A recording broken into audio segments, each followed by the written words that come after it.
Good afternoon. আজকে আমের চাটনি বানাবো। দেখো আমগুলো খোসা ছাড়িয়ে লম্বা লম্বা করে কেটে ভালো করে ধুয়ে নিচ্ছি বন্ধুরা। ধুয়ে নিয়ে তারপরে আমের চাটনি করব। আর আমের চাটনি কী বলো তো, আমার খুব ফেভারিট বন্ধুরা। ভাল লাগে চাটনি মাত্রই আমার খুব ফেভারিট। যে কোনো চাটনি, টমেটো, খেজুর, আমসত্ত্ব, ওটাও খেতে ভাল লাগে। আমের চাটনি, জলপাইয়ের চাটনি, চাটনি মানেই খুব ফেভারিট আমার। তা চাটনিটা আজকে বসাচ্ছি। প্রথমে একটু কড়ায় তেল দিয়ে সর্ষে আর শুকনো লঙ্কা ফোড়ন দিয়ে দিয়েছি বন্ধুরা। তার মধ্যে আমটাকে জলে ধোয়ার আছে, এগুলো ছেড়ে দিচ্ছি। একটু আমটাকে তেলের মধ্যে একটু ফ্রাই করে নেব। আর এখন তো আমের সময়, আর আমের দাম যথেষ্ট কম। আমাদের এখানে 20 টাকা 25 টাকা কেজি। আর এখন তো আম ডাল, আমের চাটনি, আমের আচার, যেরকমভাবে আম দিয়ে খাওয়া যায়, তাই না? আমরা কিন্তু অনেক সময় মাখাও খাই, মাঝে মাঝে কিন্তু মাখাও করি, ভাল লাগে বেশ। মাখা খেতেও কিন্তু খুব ভালো লাগে। তোমাদের কেমন লাগে অবশ্যই কমেন্ট করবে। এর মধ্যে একটুখানি আমি পরিমাণ মতো নুন দেব, নুন আর হলুদ।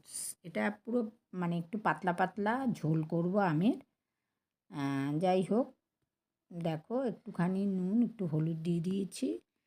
আর হলুদ নুন দিয়ে আমটাকে ভালো করে ভাজা ভাজা করে নেব।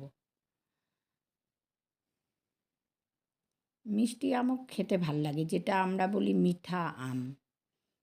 3টে আম ছিল, 3টে আমি কেটে দিয়েছি।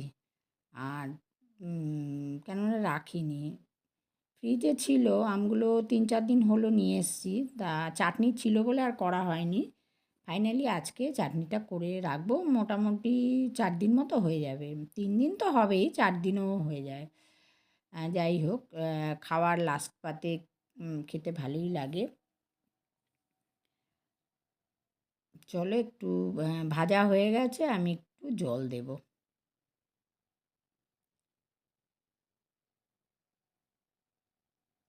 ভালো করে হলুদ দিয়ে না ভাজলে না একটু হলুদের গন্ধ বেরোয়। যে কোনো তরকারি বলো, চাটনি বলো, একটু তেলে না ভাজা করলে না ভালো লাগে না, কাঁচা একটা গন্ধও থাকে।